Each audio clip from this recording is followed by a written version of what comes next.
नमस्कार मित्रांनो, आमच्या चॅनलवर नवीन असाल तर चॅनलला नक्की सबस्क्राईब करा, म्हणजे तुम्हाला मालिकेचे नवनवीन एपिसोड सर्वात अगोदर पाहायला मिळतील. तर तुला शिकवीन चांगला धडा या मालिकेमध्ये काय घडलं. इकडे अधिपती अक्षराच्या घरी आलेला असतो. इरा त्याला खूप भडकवत असते आणि ती मदन बद्दल सांगत असते. मदन विदेशात होता तेव्हा ताई त्याला कसं बोलायची, कसं त्याच्याबरोबर पत्रव्यवहार करायची, कसं त्याच्याशी संबंध ठेवायची. आणि तो आता विदेशातून इकडे आलेला आहे, त्यामुळे ताई त्याच्यासोबत खूप टाइम स्पेंड करत आहे आणि ती म्हणून तुमच्याकडे लक्ष देत नाही, म्हणून तुम्हाला कॉल वगैरे करत नाही आहे. पण अधिपतीला इराचं बोलणं पटेन असं झालेलं असतं. तर इराला वाटते की अधिपतीला पटत नाही आहे, म्हणून इरा अजून काही एक्स्ट्रा बोलत असते. तर इकडे अक्षर आणि अक्षराचे बाबा दुर्गेशी भांडत असतात. दुर्गी तर एवढे अपशब्द बोलत असते अक्षराला की अक्षराच्या बाबाला पटेन असं झालं असते. तर अक्षराचे बाबा चिडतात आणि बोलतात, हे तुम्ही काय बोलता आहात, तुम्हाला काही समजता आहे का? तुम्ही अशिक्षितपणा तुमच्या अंगात भरलेला चांगलाच दिसून राहिला आहे. तुम्ही माझ्या मुलीला अशा अपशब्दात बोलत आहात, हे मला चालणार नाही. गप्प बसा. तर हे जेव्हा अक्षराचे बाबा बोलतात तेव्हा दुर्गी बोलते, ए थेरड्या शांत बस, तू जास्त बोलू नको आणि तुझी मुलगीला मी काही बोलेल, तुला काही बोलायचा अधिकार नाही. मी काही बोलेल तिला आणि अजून बोलेल मी. तर अक्षराचे बाबा चिडताना बोलतात, तुम्ही कसं काय बोलाल माझ्या मुलीला? माझी मुली काही रस्त्यावर पडलेली नाही आहे. या तुमच्या अशा बोलण्यामुळे तुमचं हे अशिक्षितपणा दिसून येत आहे, म्हणजे तुम्ही अडाणी आहात. तर हे जेव्हा बोललेलं असतं तेव्हा भुवनेश्वरी उभी होते आणि बोलते, ओ मास्तर, काय बोलताय तुम्ही? आम्ही अशिक्षित असलो तरी आम्हाला तुमच्यापेक्षा जास्त डोकं आहे, असं ती बोलत असते. पण अक्षरा सर्वांना गप्प करते. अक्षरा बोलते, तुम्ही गप्प बसा. तुम्ही हे दुर्गी मॅडम माझ्या बाबाला काय काय बोलताय तेव्हा तुम्हाला दिसत नाही आहे, तुम्हाला अशिक्षितपणा दिसत आहे, मग तुमचं वागणं काय पटत आहे का हे? तर अक्षरा बोलत असते. तर अक्षराचे बाबा अजून बोलतात, पण ह्या दुर्गी मॅडम ह्या अशा बोलत आहे आणि तुम्हाला हे पट्ट आहे? त्या किती अपशब्द माझ्या मुलीला बोलता आहेत आणि ती या घरची लक्ष्मी आहे, तुम्ही तिला असं बोलताहेत. या अशा घरी अक्षरा तू कशी राहशील? अशा लोकांशी कसा सामना करशील? या घरात तू तू राहू शकत नाही. अक्षरा चल बाळा, असं तो अक्षराचे बाबू बोलत असतात.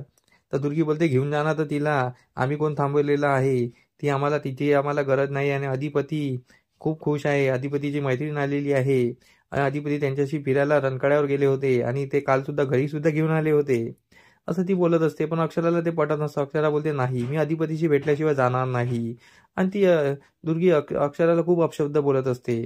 अक्षराला बाबाला पटेन असं झालं. तर अक्षरा बाबा दुर्गीवर बोलतात असं तसं. तर तेव्हा दुर्गी अक्षराच्या बाबाला ढकलून लावते.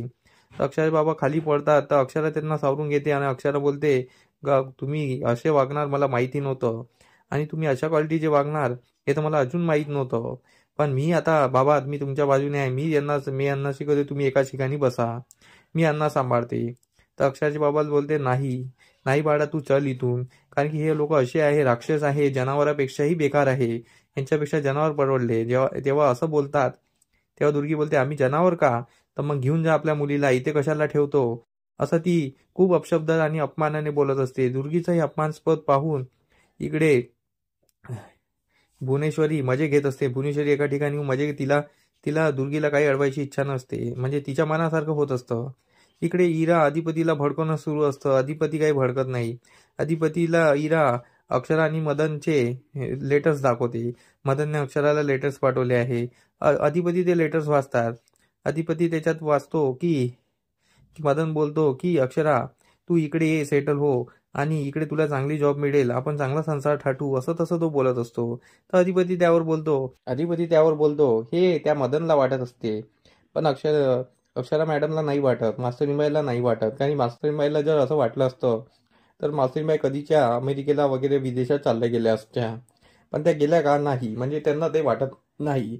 लोक किती असो, त्यांच्यावर तर प्रेम दाखवणारे असो, पण त्यांना ते चूज करणं गरजेचं आहे आणि अक्षरा मॅडमनी चूज केलेलं नाही आहे. मला त्यांच्यावर खूप विश्वास आहे, तुम्ही किती सांगत असला तरी. आणि तुम्ही तुमच्या बहिणीबद्दल इतकं बोलत आहात तर तुमच्यावर मी का विश्वास ठेवू? आणि अक्षरा मॅडमवर माझा चांगला विश्वास आहे. हे जेव्हा अधिपती बोलतो तेव्हा इराची खूप चिडचिड होते. इरा बोलते, तुम्हाला आताही ताईवर विश्वास आहे, पण तुम्हाला हे नाही माहीत आहे की तिला अडाणी लोक आवडत नाही आणि ती अडाणी लोकांपासून लांब राहते आणि तुम्हाला अडाणी समजते. तिला चांगले लोक पाहिजे असते आणि शिक्षित लोक पाहिजे असते. पण तुम्ही अडाणी आहात ना, मग ती तुमच्यासोबत कशी राहणार? ती इकडे खूप मजेत आहे. ती भडकवायचा खूप प्रयत्न करते, पण अधिपतीला पटत नाही. अधिपती बोलतो, नाही, अक्षरा मॅडम अशा नाही आहे आणि मास्तरीबाई अशा नाही आहे, मी त्यांना चांगल्यानं ओळखतो. अधिपती ठाम असतो. इकडे अक्षरा ठाम असते. अक्षरा बोलते, बाबा आपण जाऊया, पण मी अधिपतीशी बोलल्याशिवाय इथून जाणार नाही. अधिपतीला सर्व विचारल्याशिवाय जाणार नाही. कारण की अधिपती आणि माझा आमनासामना झालाच पाहिजे. जे काही मतभेद ते समोर झालेच पाहिजे. तेव्हाच मी इथून जाणार. तर इकडे अक्षरा अधिपतीची वाट बघत राहते. इकडे इरा अधिपतीला भडकत असते, पण अधिपती काही भडकत नाही. हे पाहून इरा खूप चिडचिड होते. तर आता आपल्याला सामोरी भागात हे पाहणं रंजक ठरणार आहे की अधिपतीची अक्षरा वाट पाहत राहते आणि इकडे इराने अधिपतीला भडकवलेलं असतं. तर अधिपती अक्षराला घरातून बाहेर जा म्हणणार का, की अधिपतीने अक्षराची भेटच नाही होणार? हे सामोरी भागात पाहायला रंजक ठरणार आहे. आमचा एपिसोड कसा वाटला आम्हाला कमेंट करून नक्की सांगा. धन्यवाद.